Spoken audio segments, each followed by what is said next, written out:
Hello, this is the Watchdog. Welcome back to Fun with Watches. If watches weren't fun, you'd only need one. Today we're going to review the Mark Fairwhale 5650. Let's start off the wrist check. I'm wearing this Cadison 7064. And Gregory's wearing my Podagar 873. I just reviewed that Podagar, so if you haven't seen the review yet, be sure to check it out. I took Gregory to see the new Fantastic Four movie, and I asked him if he ever heard of Galactus before. He says sure. Galactus was spotted in his galaxy just last week, and he was going to consume Tatooine. I said, how did they stop him? Did Han Solo round up a group of heroes to force Galactus into a space portal? He said no. Han Solo convinced Galactus that if he ate Tatooine, he'd be picking sand out of his teeth for eons. Alright, let's take a look at the watch. Comes in this Mark Fairwhale box. Mark Fairwhale's coming in some pretty nice boxes. And here is the watch. Another Mark Fairwhale on my channel, and another watch that seems to be a little below its price point compared to similar AliExpress watches in its price range, as I paid $40 for a plastic small seconds quartz chronograph on a silicone strap. When I think plastic small seconds, I'm usually thinking about $20. This watch is inspired by the Moon Swatch, but not a direct homage, as it has similar coloring and case design, but that's about it. The subdials are at the 6, 9, and 12 position instead of the more typical 3, 6, and 9. It also has a silicone strap with a buckle rather than the nylon Velcro of the real deal. This watch comes in 5 different colorways. The white and the black are a chrome-plated alloy. However, I can't find them anywhere for sale, so you might as well just forget about them. The other 3 are plastic, and I chose the one that has similar coloring to the Mission on Earth color. There's also a light blue similar to the Mission to Uranus, or a pink similar Mission to Venus. The watch is 41 millimeters if you measure at the bezel, but 43 millimeters if you measure at the case. It's 49.2 millimeters lug to lug, and it's 13.1 millimeters thick, but includes this dome box crystal. Has a 22 millimeter lug width, which tapers down to 18 at the buckle, and weighs 71 grams on the supplied silicone strap. The bezel has a tachymeter, and of course a tachymeter isn't much use on a small second chronograph. And then we have the dial, no sunburst effect, it's flat. And then we have the Fairwhale name. It doesn't say Mark Fairwhale, it just says Fairwhale. And then underneath the date it says chronometer. I'm sorry, but this is not a chronometer. This should have said chronograph. Chronometers have to be certified, and even though a quartz watch is accurate enough to not care if it's a chronometer or not, it's just not the term you need to use. It should have said chronograph. Then we have the indices, and they are not loomed, and they appear to be metal and applied. Then we have the hands. We have fence post minute and hour hand, and they are loomed. Then we have a spear tip red second hand, and the tip is loomed. And I do like that red second hand, and I like the fact that the other hands are red too. I think it stands out nice. Then we have a date at the 3. Usually you don't get a date at the 3 with the chronograph, but since it has the 6, 9, and 12 layout, you can. A 3, 6, and 9 would have had the date at the 4:30.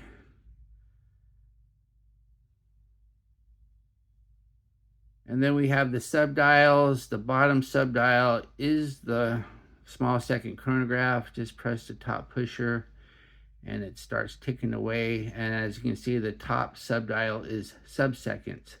But being a typical PE90 movement, it moves every 2 seconds. So it's kind of like you have 2 meters in all. And then of course the left subdial is the chronograph minute counter. Just press the bottom pusher for the rewind. Then the crown, the main crown, is a unsigned push-pull, and this is a PE90, so the crown action is super loose. And when you go to set it, you get a horrible minute hand jump, so you got to hold it when you set it. As long as you hold it and careful, you can usually press it with a no or a minimal minute hand jump, but if you just freehand it, you're going to get a huge jump. Then the pushers are not screw down either, and they don't have any fake knurling to make it look like they're screw down. And you only get 30 meters of water resistance, so I would not advise taking this thing swimming. Then we have the crystal. The crystal is a box domed mineral glass. You don't get sapphire in this price range. I do like the crystal, and it appears I don't see any distortion, so they do a good job with the crystal. Then we have the case. The case is made of plastic. I don't know what kind of plastic. I don't know if it's TPU or ABS or whatever, or I don't even know if it's bioceramic. It's just plastic, and it's soft. You can really feel the softness to it, but it is shaped nicely, and the lugs do slope down. It wears nice and flat on the wrist, and so if you're going for that moon swatch look, this case is the thing that makes it look like a moon swatch more than anything. Then we have the case back. Case back is just a press on. Let me get the strap open. Just a press on case back, says Mark Fairwhale, stainless steel. Of course, stainless steel is the case back. Quartz movement, water resistant, and gives the model number. And there's the little notch there to pry it off. Underneath the case back is the PE90 small seconds quartz movement, and they make two versions of the PE90. They make one with the 3, 6, and 9, and then the 3 o'clock is just a 24-hour, or they got the 6, 9, and 12 version where the 12 o'clock is the sub-seconds. So it's nice that you have the sub-seconds, a little bit more useful than a 24-hour sub-dial. Then we have the strap. The strap is silicone and it's fitted. Always nice to have a fitted silicone strap. Unfortunately, though, there's nothing to help it breathe. And I was outside the other day with this, and my wrist was getting pretty sweaty. So it'd been nice if we had some notches or something to help it breathe other than the sizing notches. Then we have two keepers, one fixed, one floating, and the nibs actually work. It actually keeps the fixed one in place. It's kind of difficult to remove it from the nibs, so that's nice. Then we have the buckle. Buckle's chrome plated. It would have been nice if the buckle matched the case, but it does not.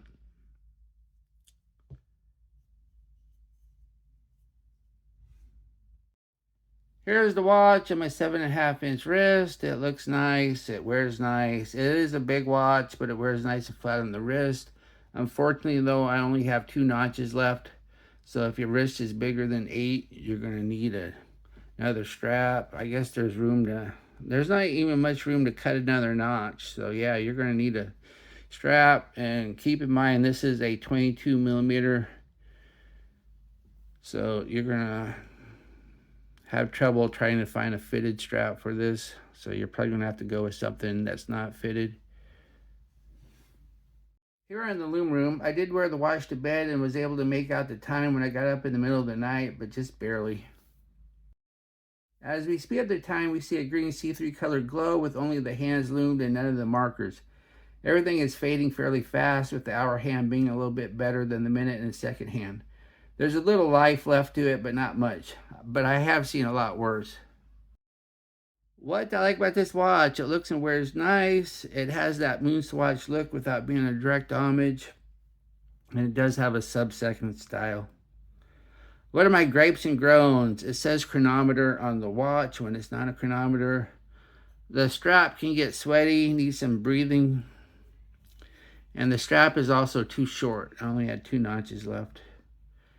Do I recommend this watch? Not really. It does nail that moon swatch look without being a direct copy, but at $40, it is just kind of pricey for a PE90 powered small second chronograph with a plastic case, especially considering this Cadison here that I only paid $35 for. Well, thank you for watching my review of the Mark Fairwhale 5650, and I will be back with another review. Be sure and like and subscribe to my channel.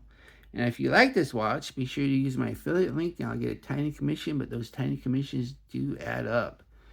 And I'd like to thank my Members Choice members. There you are. There were 9 of you last time I checked. And I still haven't sold a Members Choice watch yet. Bye.